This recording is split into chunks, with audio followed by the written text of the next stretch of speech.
Pag-alala sa yumaong Filipino teenager na si Jeffrey Riodica, 20 taon matapos siyang barilin at mapatay ng isang Toronto police officer. Ang prayer vigil at ang patuloy na panawagang hustisya para sa Pinoy teenager sa report ni Paula Saraza. That's what they said. Jeffrey was face down on the ground. Even that woman there in the white car, she saw everything from her window.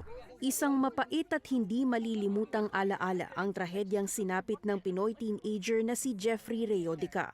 Nitong Biyernes, ika-24 ng Mayo, ang ika-20 taong pagkamatay ni Jeffrey. Jeffrey's 20th death anniversary. 20. Yeah, I'm being interviewed by Omni News. Thank you.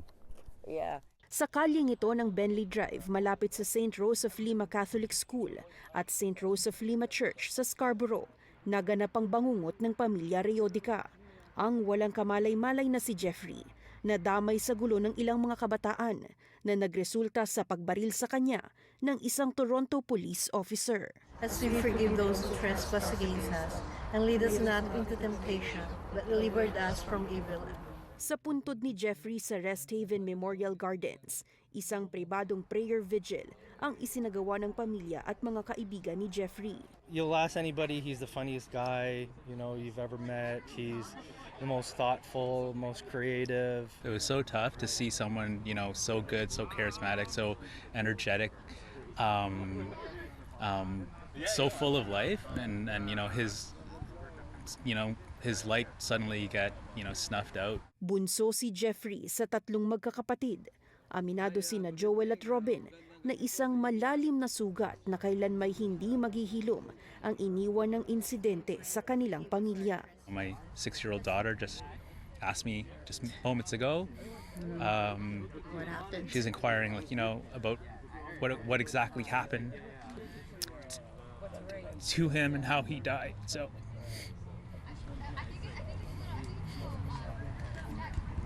We hope that nothing like this happens to anyone's loved ones, because we went through a lot, more than a lot of people can handle in a lifetime.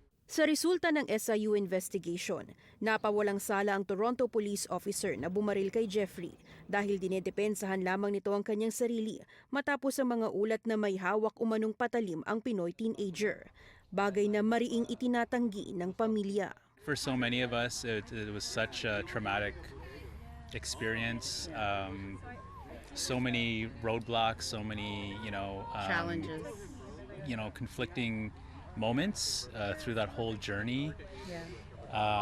It really shook and rattled the entire community. Kung babalikan nila ang mga kaganapan noong nakalipas na 20 taon, hindi raw masisising basag na ang tiwala nila sa mga otoridad. It always felt like the police were targeting him like they would any, BIPOC individual in an environment with a lot of tension, which was the case at that time. But it was also at a time when the initial tension had already calmed down, and it almost seemed as if the cops were looking for something to pin the tension on. And he just happened to be there at the wrong place at the wrong time. There's a whole lot of senseless, death and crimes that are being, performed by organizations that technically are supposed to be there to do the opposite. Tila isang bangungot ang insidente noong ika-21 ng Mayo 2004 para sa pamilya Riodica. Pero isa rin umano itong paalala na hindi pa dapat ihinto ang panawagang hustisya para kay Jeffrey. Paula Saraza, Omni News, Toronto.